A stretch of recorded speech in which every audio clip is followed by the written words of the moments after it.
Yesterday, there was the whole thing where my shipment was off in Oakland, right? And it was not going to be here until the 6th, which meant pushing back when we were leaving here to go to California. Today, I woke up and checked the tracking, and it's here. I don't know what that means other than that we don't have to stay here until the 6th. We could leave tomorrow.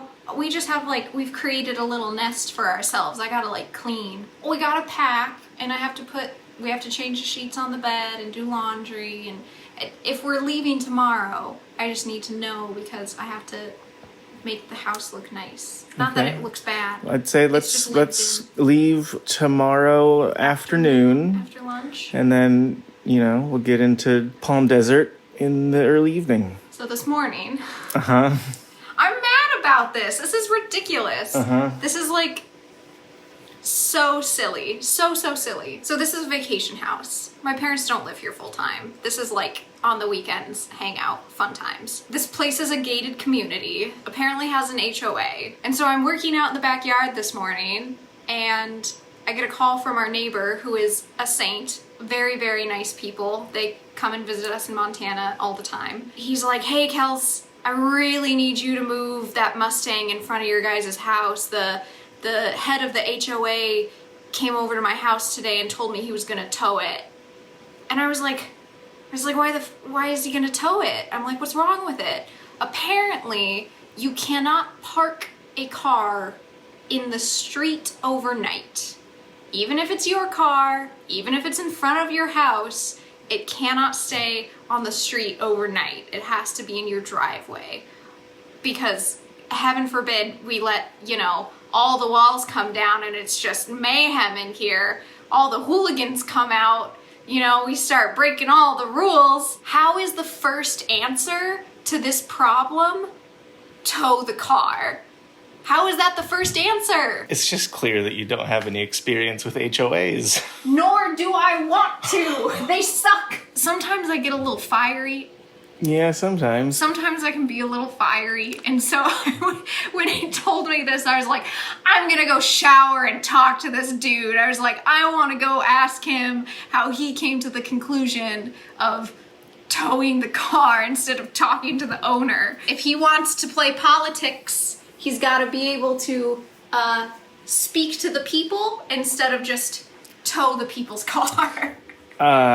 I'm gonna go take a shower now. So I can get ready to go yell at the guy? No, so we can go do other things. We are shortly about to go on an adventure that I've been excited about for several months since I discovered that this adventure existed in the greater Phoenix area. Kelsey doesn't know what's happening yet, and Kelsey doesn't like that Kelsey doesn't know what's happening yet. I'm just like a control freak, and I like to plan. I think I probably have some undiagnosed anxiety, and so not knowing what's going to happen or when or what is very unsettling. What is this thing? Hey, look at this. What is this thing? What is Waymo? Oh my god. This is our ride here. Notice how there's no driver. I'm terrified. I'm not getting into this car. There's no one driving. Michael. This car is all yours with no one up front. Doors are closing. What is going on? Oh no. Heading to 484 West Chandler Boulevard. Please make sure your seatbelt is fastened. For any questions, press the help button to speak with a rider support agent. And you didn't think this was gonna make me cry? I didn't know. It's hard to tell sometimes what's gonna make Kelsey cry. Oh no. But look, it shows, it sees all the cars, it sees the pedestrians walking around. What happens if we get in a crash with the fake car? So this is a car provided by a company called Waymo, which is Google's self-driving car program. Okay. Are you okay? No. Look at that, it saw that car. Oh my god, I hate this.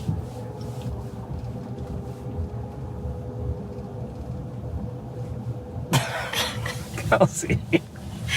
Do they have tissues in the self-driving car? They have masks. There's Clorox wipes. I don't think Clorox wipes are probably good for my face.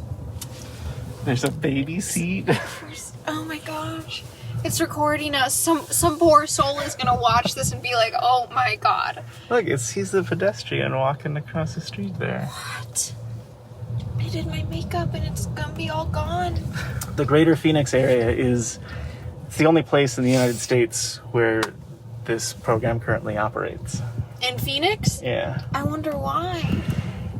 My understanding is that they have to map out the area quite considerably, and so like for whatever reason they picked this as an area to start, and the service area expands from their headquarters here. And probably because in Phoenix, the weather is fairly consistent. They don't have to deal with snowy situations. Maybe the government here is favorable to this sort of automated system. But you're experiencing the future, Kelsey. And you don't like it. Please keep your hands off the wheel. The Waymo driver is in control at all times. This is fascinating. This is so bizarre. There's a camera up here, so presumably they're peeking at us. Control the climate in here. With the app, you can control the radio and stuff. What? I can't tell if other drivers are noticing that there's no one sitting in the driver's seat. I can't either. This is wild! Hi. How are you feeling now?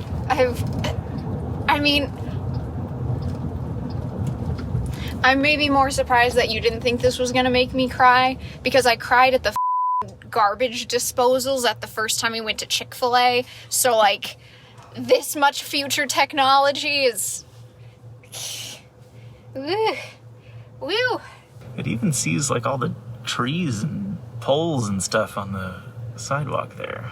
I wonder if it can drive during the day and during the night, or if like reflections at nighttime is like too much for it.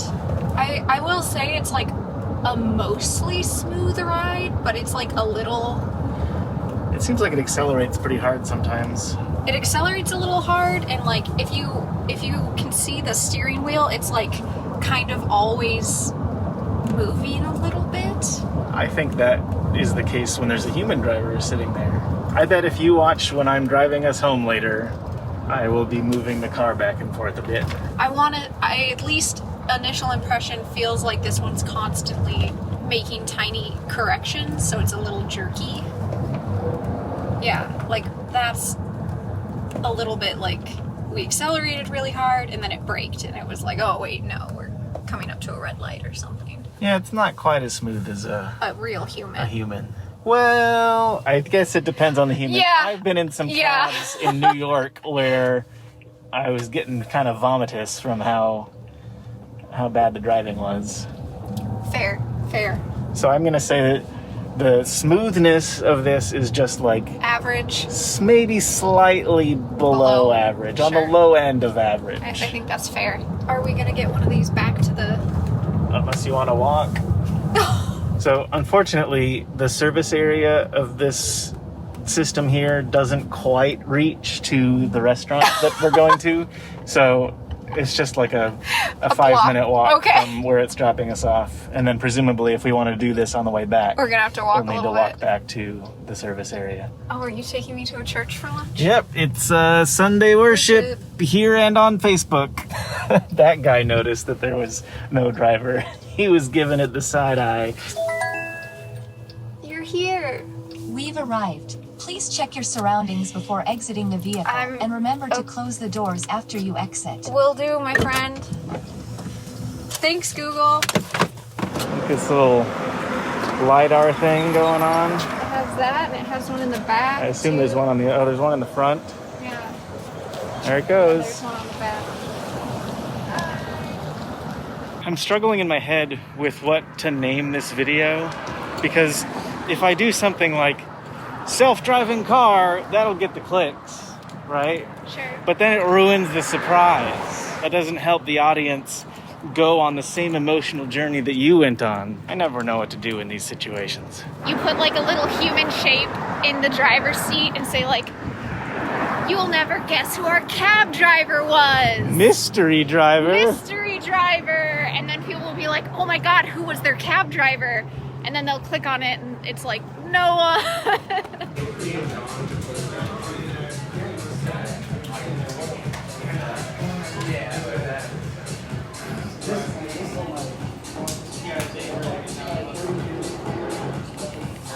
It's interesting to me how she decided to lay out the food, because she didn't ask who ordered what, and you placed the order for everything. So she just assumed the burger is for me, the mac and cheese is for you, and the popcorn shrimp is to share. Kelsey's giving it 3 stars.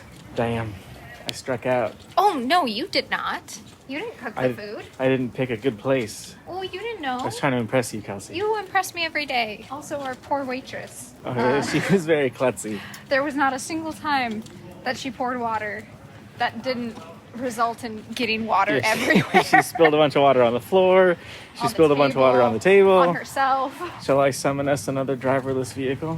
Well, at least I can guarantee I won't cry this time. We never know the worth of water till the well is dry. There she blows. It's too much. All clear, friend? Yeah, it was good. Hello. Doors are closing. Do you have to tell it how many people are going to be in the car, or does it not care? It asks you how many Heading to riders you have. Chandler Fashion. But there's even a how's my driving thing here. Whoa, jeez. Which face do you feel?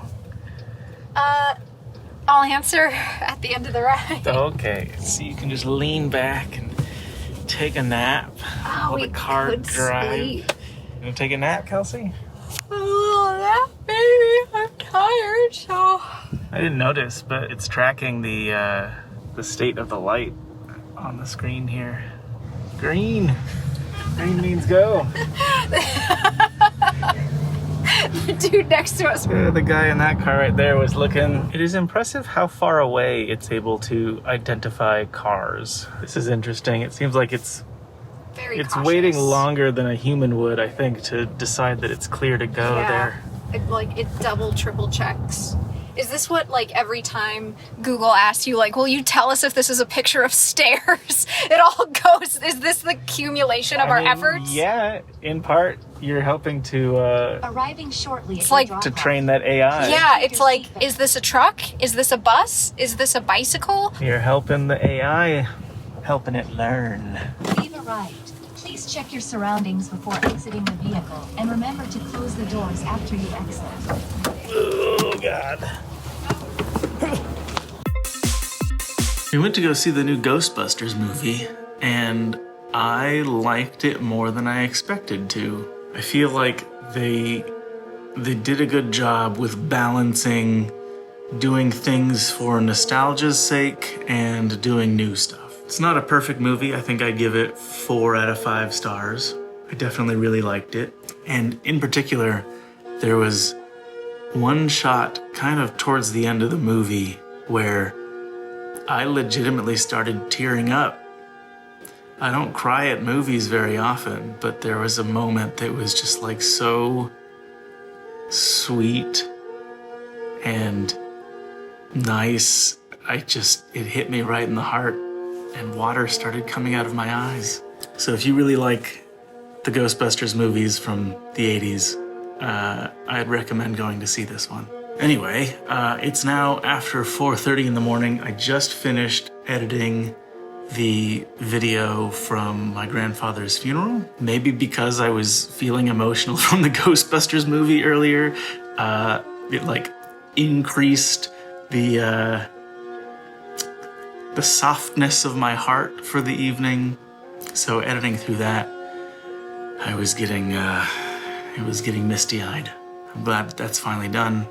I'll probably schedule it to go live, I don't know, maybe 9 or 10 a.m. The drive tomorrow from here to Palm Desert, where my grandmother lives, is about 4.5 hours. So my plan is to, before we leave the Phoenix area, go get my COVID booster shot. So I'll arrive in Palm Desert. I assume I'll be feeling kind of crappy tomorrow night. I can spend all of tomorrow just feeling sick because I assume that it's gonna make me feel bad for a day. So that'll have me feeling awful during the 6th. So hopefully by the 7th, I'll feel normal enough to function and visit well with my grandmother. And then we continue with the rest of our trip. I'm so tired right now. It's been a long day. I'm going to sleep now. Thanks for watching. See you tomorrow.